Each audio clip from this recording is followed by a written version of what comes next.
సుందరకాండ 16వ భాగం. శ్రీ గణనాథ స్తోత్రం. ఓం మహాగణపతియే నమః. గర్భ ఉవాచ నమస్తే గణనాథాయ బ్రహ్మణే బ్రహ్మరూపిణే అనాదానాం ప్రణాదాయ విఘ్నేశాయ నమో నమః. జ్యేష్ఠరాజాయ దేవాయ దేవదేవేశమూర్తయే అనాదయే పరేశాయ చాదిపూజ్యాయ తే నమః. సర్వపూజ్యాయ సర్వేషాం సర్వరూపాయ తే నమః. సర్వోదయే పరబ్రహ్మాన్ సర్వేశాయ నమో నమః. సరస్వతీ నమస్తుభ్యం వరదే కామరూపిణి విద్యారంభం కరిష్యామి సిద్ధిర్భవతి మే సదః. సరస్వతీ నమస్తుభ్యం సర్వదేవి నమో నమః. శాంతరూపే శశిధరే సర్వయోగే నమో నమః. ఓం నమః శివాయ. ప్రచండం ప్రకృష్టం ప్రగల్భం పరేశం అఖండం అజం భానుకోటి ప్రకాశం త్రయశూల నిర్మూలనం శూలపాణిం భజేహం భవానీపతిం భావగమ్యం. శ్రీరామ. సీతారంచిత విశ్వేశం దురపృథ్వీశం సురలోకేశం గ్రావోద్ధారణ రావణమర్దన తద్భ్రాతృకృదలంకేశం కృష్కిందాకృత సుగ్రీవం ప్లవద బృందాధిప సత్పాలం రామం త్వాం శిరసా చతతం ప్రణమామి ఛేదిత సత్తాలం. మహావీరుడైన హనుమంతుడు గొప్ప బలశాలురైన సేనాధిపతులను వారి వారి రథాశ్వ గజవాహనములను పదాతి దళములను సంగ్రామ రంగమును పరిమార్చిన పిమ్మట వనముఖ ద్వారం మీదకి చేరి ప్రళయకాలమును కబలించుటకు మృత్యుదేవత వలె అతడు శత్రుబలముల కొరకు ఎదురుచూచుచుండెను. శ్రీరామాయణ శ్రమంలో భాగంగా మనం సుందరకాండ 15వ భాగంలో శ్రీ హనుమంతుల వారు 80,000 మంది కింకరులను హతమార్చిన తర్వాత రావణసేనకు రాక్షస వీరులకు సవాలు విసురుతూ తిరిగి చైత్య ప్రాసాదం పైకెక్కి నిరీక్షించటం, దేవాలయాకృతిలో ఉన్న చైత్య ప్రాసాదం ధ్వంసం చేసి చైత్య ప్రాసాద తదితర పరిసరాలను పరిరక్షిస్తున్న వందల కొలది చైత్య ప్రాసాద రక్షకులను అంతమొందించటం, మిక్కిలి బలశాలి ధనుర్ధారి మంత్రి ప్రహస్తుని పుత్రుడైన జంబుమాలినితో జరిగిన యుద్ధంలో జంబుమాలిని హతమార్చటం, 7 గొప్ప బలశాలురు గొప్ప ధనుర్ధారులు అయిన అమాత్యపుత్రులను వధించటం, అప్పుడు రావణుడు నాయకుడైన విరూపాక్షుడు, యుపాక్షుడు, దుర్ధరుడు, ప్రగసుడు, భాసకర్ణుడు అను 5 ప్రముఖ సేనా నాయకులను ఉద్దేశించి తాను బలపరాక్రమ సంపన్నుడైన వాలి సుగ్రీవుడు, మహాబలశాలి అయిన జాంబవంతుడు, సేనాపతి అయిన నీలుడు, దివిదుడు మొదలైన వానర శ్రేష్ఠులను చూచానని, తాను అప్పటి వరకు చూడని హనుమంతుడిని చూడకపోయినా వినినటువంటి హనుమంతుడు ఒక సామాన్య మానరుడని తాను తలంచనని, రాక్షసులను రూపుమాపుటకు ఇంద్రుడే ఇటువంటి మహాప్రాణిని సృష్టించి ఉండవచ్చని తన భావన అని, అటువంటి మహాభూతమైన హనుమంతుని పట్ల అప్రమత్తమై హనుమంతుని పట్టుకమ్మని పంపించటం హనుమంతుడు వీరూపాక్ష, యూపాక్ష, దుర్ధర, ప్రగస, భాసకర్ణులను సంహరించటం, సైన్యాన్ని హతమార్చటం, అశ్వములను ఏనుగులను రథములను ధ్వంసం చేయటం మనము చూశాము. ఈ భాగంలో మనము అక్షకుమారుడు పరాక్రమించుట, మారుతి వాణిని వధించుట మనం చూస్తాము. సేనాపతీన్ పంచసతూ ప్రమాపితాన్ హనుమత సానుచరాన్ సహవాహనాన్ సమీక్ష్య రాజా సమరోద్ధతోన్ముఖం కుమారమక్షం ప్రసమైక్షతాగ్రతః. దుర్ధరుడు మొదలగు 5 సేనాపతులను వారి అనుచరులను వాహనములను హనుమంతుని చేతిలో మడిసినట్లు రావణుడు తెలుసుకొనెను. అప్పుడు రణకండూతితో గర్వమున విర్రవీగుచు సమరోత్సాహముతో ఎదురుగానున్న అక్షకుమారిని అతడు వీక్షించెను. సతస్య దృష్టర్పణ సంప్రచోదితః ప్రతాపవాన్ కాంచన చిత్రకార్ముకః సముత్పాతాదా సదస్యుదీరితో ద్విజాతి ముఖ్యై హవిశేషేవ పావకః. రావణుని దృష్టి తనపై పడగానే ఉత్సాహము ఇనుపుడింపగా ప్రతాపశాలియు చిత్రమైన బంగారు ధనస్సును చేత ధరించిన వాడు అయిన అక్షకుమారుడు సభలోని వారిచే ప్రోత్సహించిన వాడై బ్రాహ్మణోత్తములచే అర్పింపబడిన హవిస్సుతో ప్రజ్వలించుచున్న అగ్నివలే తటాలును లేచి నిలబడెను. తథా మహాన్ బాలాదివాకర ప్రభం ప్రతాప్త జంబూ నదజాల సంతతాం రథం సమాస్తాయ యయౌ సవీర్యవాన్ మహాహరిం తం ప్రతి నైరుతర్షభ. అనంతరము మహావీరుడు రాక్షస శ్రేష్ఠుడు అయిన అక్షకుమారుడు ఉదయభానుని కాంతులతో వెలుగుదుందుచున్నదియు మేలిమి బంగారు అల్లికలతో విలసిల్లుచున్నదియో అగు రథమును ఆధిరోహించి వానరోత్తముడైన హనుమంతునితో యుద్ధమనర్చుటకై బయలుదేరెను. తత తపస్సంగ్రహ సంచయార్జితం ప్రతాప్తజంబూనదజాలశోభితం పతాకినం రత్నవిభూషితధ్వజం మనోజవాష్టాశ్వవరైస్యుయోజినం. అక్షకుమారునికి ఆ రథము గొప్ప తపఫలితంగా లభించినది. పుటం పెట్టిన బంగారు తెరలతో శోభిల్లుచున్నది. రత్నములు పొదిగిన ధ్వజముతో మనోహరమైన పతాకముతో దర్శనీయముగానున్నది. మనోవేగంతో పరిగెత్తగల 8 ఉత్తమాశ్వములతో పూంచబడి ఉన్నది. సురాసురదృష్వామసంగచారిణం రవిప్రభం వ్యోమచరం సమాహితం సతో నమష్టాసిని బద్ధ సింధు బంధూరం యదా క్రమావేశిత శక్తితోమరం. ఇంకను ఆ రథము సురాసురులకు ఎదిరింప శక్యం కానిది, నిరాటంకంగా సాగిపోవునది, సూర్యకాంతులతో ఒప్పుచున్నది, అంతరిక్షమును సైతము సంచరింపగలది.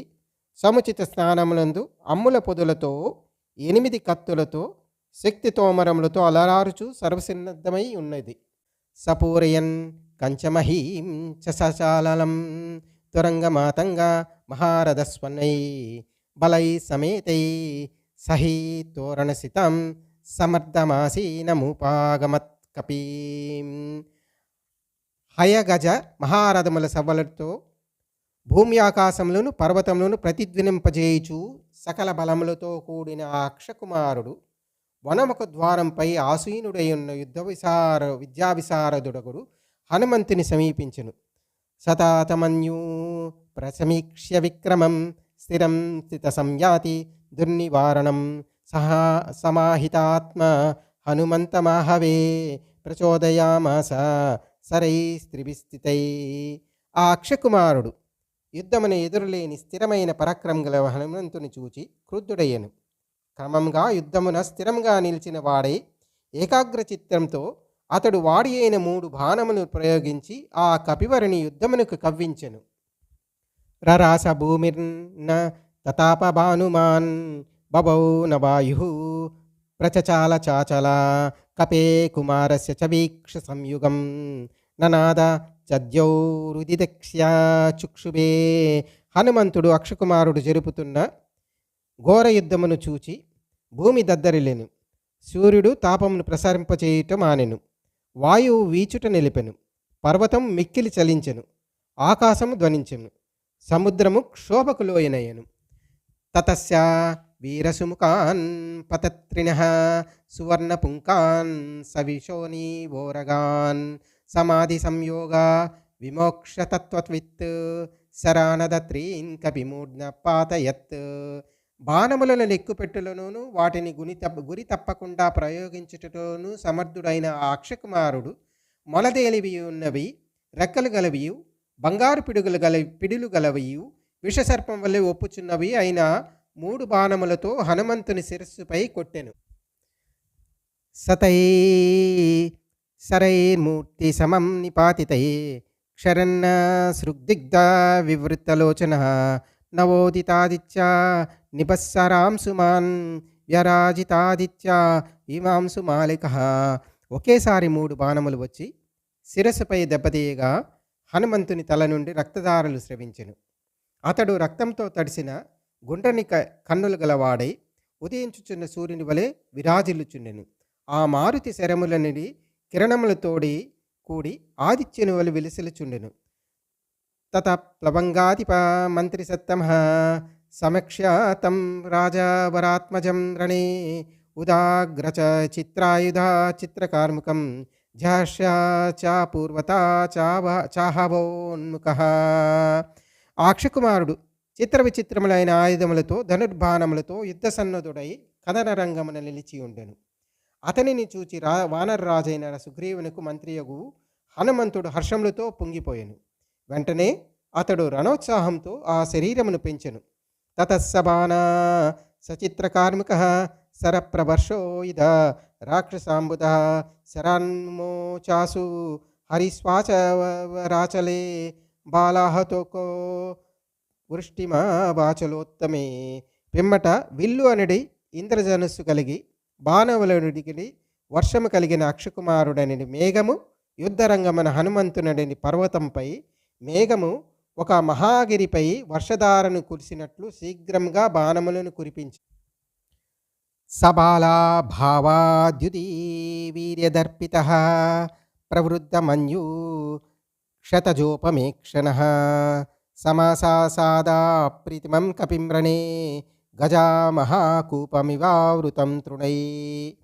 వేల కొరదిరి రాక్షసులు ఒంటరిగా హతమార్చిన హనుమంతుని పరాక్రమను గుర్తించగా ఆయన ఎదుర్కొని చూచే ఒక మూర్ఖత్వంతో ఆ అక్షకుమారుడు యుద్ధమున తానొక మహావీరుడను గర్వం గలవాడై పిచ్చి కోమతంతో కన్నులెర్రచేయుచు గడ్డిచే కప్పబడిన మహాకూపమును చేరుగు ఒక ఏనుగు వలె రణమున సాటిలేని వీరుడైన వానరోత్తముని చేరెను. సతేన బాణై ప్రసభం నిపాతితై చకారనాదం గణనాద నిస్వనః సముత్పాతాసు నభస్య మారుతి భుజోరు విక్షేపణ ఘోరదర్శన. ఆ అక్షకుమారుని బాణములు వేగమున వచ్చి తన మీద పదుటచే మారుతి విజృంభించి మేఘము వలె గర్జించెను. పిమ్మట భుజములను తొడలను చరుచుచు అతడు భయంకరాకారంతో ఆకాశమున మిక్కిలి ఎత్తుకెగరెను. సముత్పతంతం సమభిద్రవద్బలి సరాక్షసానాం ప్రవర ప్రతాపవాన్ రది శ్రేష్టతమక్షరన్ కిరణ్ సరై పయోదర శైలిమివాస్మ వృష్టిభిః. మిక్కిలి బలము గలవాడు, రాక్షసులలో శ్రేష్ఠుడును, ప్రతాపశాలియును, రథమును అధిష్ఠించున్నవాడు, రధికులలో దిట్టయైనవాడు అగు అక్షకుమారుడు మేఘము పర్వతంపై వడగండ్లను వర్షించినట్లు ఆకాశముంచి నెగురుచున్న హనుమంతునిపై బాణములను చిమ్ముచు అతని వెంటాడను. పర్వతంపై వడగండ్లు నీరై జారిపోవును. అట్లే అక్షకుమారుని బాణములు వజ్రశరీరుడైన హనుమంతునిపై పడి కుంఠితములై నేలపాలయ్యను. తమాత్త బాణాసనమాహమోన్ముఖం ఖమా శృణంతం విసికై సరోత్తమై అవైక్షతాక్షం బహుమాన చక్షుషా జగామ చింతాం చసచ మారుతాత్మజః. విల్లెక్కు పెట్టి రణోన్ముఖుడై వివిధములైన వాడి అయిన బాణములు ఆకాశంను కప్పివేయుచున్న ఆ అక్షకుమారుని హనుమంతుడు ఇంతటి పరాక్రమశాలి అయిన ఈ బాలుని వధించుట ఎట్లు అని సానుభూతితో క్షణకాలము ఆలోచనలో పడెను. తతశరీరై భిన్న భుజాంతర కపి కుమార వీరేణ మహాత్మానానదన్ మహాభుజ కర్మ విశేష తత్వవిత్ విచింతాయామాసరణే పరాక్రమం. గొప్ప వీరుడైన అక్షకుమారుని బాణములకు భుజబలము గల ఆ కపివరుని వక్షస్థలము గాయపడెను. అప్పుడు సమయస్ఫూర్తితో కర్తవ్యముని నిర్ణయించుకొనగల మారుతి గట్టిగా అరుచుచు ఆ రాక్షస యోధుని యుద్ధ పటిమని గురించి ఆలోచించసాగెను. అబాలావద్బిలా దివాకర ప్రభ కరోత్యయం కర్మ మహాన్ మహాబలః నశాస్య సర్వాహవకర్మ శోభినః ప్రమాపనే మే మతిరత్ర జాయతే. బాలబానుని వలె తేజరిల్లుచున్నవాడే మిక్కిలి బలశాలి అయిన ఈ అక్షకుమారుడు ఆరితేరిన యువకుని వలె యుద్ధమనర్చుచున్నాడు. వివిధములైన యుద్ధ విద్యలలో నేర్పరి అయిన ఇతన్ని చంపుటకు నా మనస్సు అంగీకరింపటలేదు. ఒక మహావీరుడు శత్రుపక్షమునున్న వీరుని శ్లాఘించుట నిజంగా ఒక ఉదాత్త లక్షణము. ఒక వీరుడు శత్రుపక్ష మహావీరుని ప్రశంసలకు పాత్రుడొకటి ఒక అదృష్టము. పరాక్రమోత్సోహ వివృద్ధమానసః సమీక్షతే మాం ప్రముఖాగ్రతస్థితః పరాక్రమో హ్యస్య మనాంసి కంపయే సురాసురాణపి శీఘ్రగామినః. ఇతని మనస్సు పరాక్రమోత్సాహములతో ఉరకలు వేయుచున్నది. ఇతడును నా ఎదుట నిర్భయంగా నిలిచి నన్ను పరికించి చూచుచున్నాడు. మిక్కిలి శీఘ్రగమనము గలగ ఈతని పరాక్రమణకు సురాసురుల మనస్సులు సైతము కంపించును. న కల్వయం నాభి భవేతుపేక్షిత పరాక్రమో హ్యస్య రణే వివర్ధతే ప్రమాపనం త్వేవ మమాజ్య రోచతే న వర్ధమానో అగ్నిరుపేక్షితం క్షమః. ఇతనిని ఏ విధంగానూ ఉపేక్షించదగదు. ఉపేక్షించినచో యుద్ధమున ఇతని పరాక్రమము అవధులు దాటును. అప్పుడు ఇతడు నన్ను అవమానం పాలు చేయడను మాట ఉండదు. అనగా అతడు నన్ను తప్పక ఓటమి పాలు చేయును. కావున ఇప్పుడు అతనిని చంపుటయే యుక్తమని నాకు తోచుచున్నది. ఎగిసిపడుచున్న మంటలను ఆర్పివేయక ఉపేక్షించుట ఉచితం కాదు కదా. సతస్య తానష్టహయాన్ మహాజవాన్ సమాహితాన్ భారసహాన్ వివర్తనే జగాన వీరః పదివాయుసేవతే తల ప్రవారై పవనాత్మజ కపిః. మహావీరుడు మాయుసుతుడు అయిన ఆ వానరోత్తముడు మిక్కిలి వేగము గలవియు ఏమాత్రము ఏమారుపాటు లేనివియు శత్రువులకు చిక్కకుండా ఇటు నటు వివిధములకు మార్గములందు సంచరింపగలవినియు రథభారములు సహింపగలవియు అయిన అక్షకుమారుని 8 గుర్రములను తన అరిచేతి దెబ్బలతో ఆకాశమునందనే చంపివేశెను. తతస్థలే నాభిహతో మహారథః సతస్య పింగాధిప మంత్రి నిర్జితః ప్రభగ్ననీడః పరిముక్త ఖూవరః పపాత భూమౌ హతవాచిరంబరాత్. పిమ్మట సుగ్రీవ సచివుడైన హనుమంతుని బలిష్టమైన తన అరిచేతితో అక్షకుమారుని రథమును కొట్టెను. ఆ దెబ్బతో రథచక్రములు ముక్కలాయెను, నొగలు వేరైపోయెను, గుర్రములు హతమైపోవుటచే ఆ రథము ఆకాశము నుండి నేలపై కూలెను. సతం పరిత్యజ్య మహారథో రథం సకార్ముక ఖడ్గధర కముత్పతాన్ తపో అభియోగాదృశిరుగ్రవీర్యవాన్ విహాయ దేహం మరుతామివాలయం. ఉగ్రతపస్సంపన్నుడైన ఒక ఋషి తన తపప్రభావమున భౌతిక దేహమును వీడి స్వర్గమునకు వెళ్ళుచున్నట్లుగా ధనస్సును ఖడ్గమును ధరించి ఉన్న అక్షకుమారుడు భగ్నమైన రథమును వీడి అంతరిక్షమునకు ఎగిరెను. తథా కపిస్తం విచిరంతమంబరే పతిత్రరాజా నిలసిద్ధ సేవితే సమేత్యతం మారుతతుల్య విక్రమః క్రమేణ జగ్రాహ పాదయో దృఢం. వాయువు వలె మిక్కిలి పరాక్రమం గలవాడుగు హనుమంతుడు గరుత్మంతుడు వాయువు సిద్ధపురుషులు సంచరించునట్టి ఆకాశమునందు మసలుచున్న ఆ అక్షకుమారుని క్రమంగా సమీపించి అతని కాళ్లను గట్టిగా చిక్కించుకొనెను. సతం సమావిధ్య సహస్రసకపిః మహోరగం గృహ్య ఇవాండజేశ్వరః ముమోచ వేగా పితృతుల్య విక్రమో మహీతలే సంయాతి వానరోత్తమః.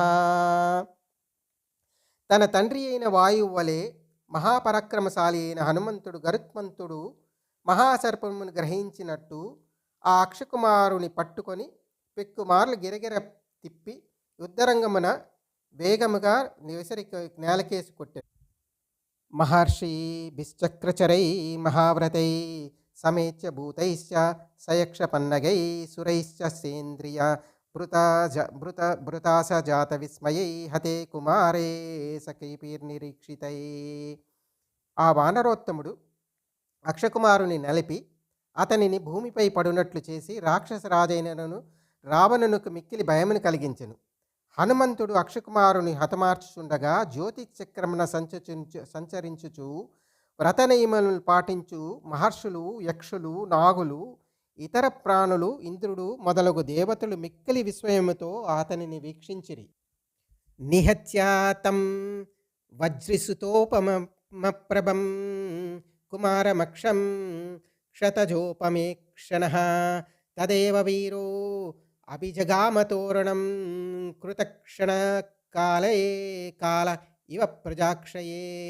ఎర్రబారిని కన్నుల గలవాడై మహావీరుడు హనుమంతుడు ఇంద్రుని కుమారుడైన జయంతుని వలె రాజిల్లు ఆ అక్షకుమారుని పరిమార్చిన పిమ్మట వనముఖ ద్వారం మీదకి చేరి ప్రళయకాలమున జీవుల ప్రాణములు కొనిపోవుటకు నిరీక్షించు మృత్యుదేవత వలె ప్రతియోధులైన రాక్షసుల కొరకు అతడు ఎదురుచూచుచుండెను. ఈ విధముగా రావణుని కుమారుల్లో చిన్నవాడైనప్పటికీ గొప్ప తపస్శాలి, మహాపరాక్రమశాలి శ్రీ హనుమంతుని చేతిలో సంహరింపబడెను. రావణుని కుమారులు అనేకులు గలరు.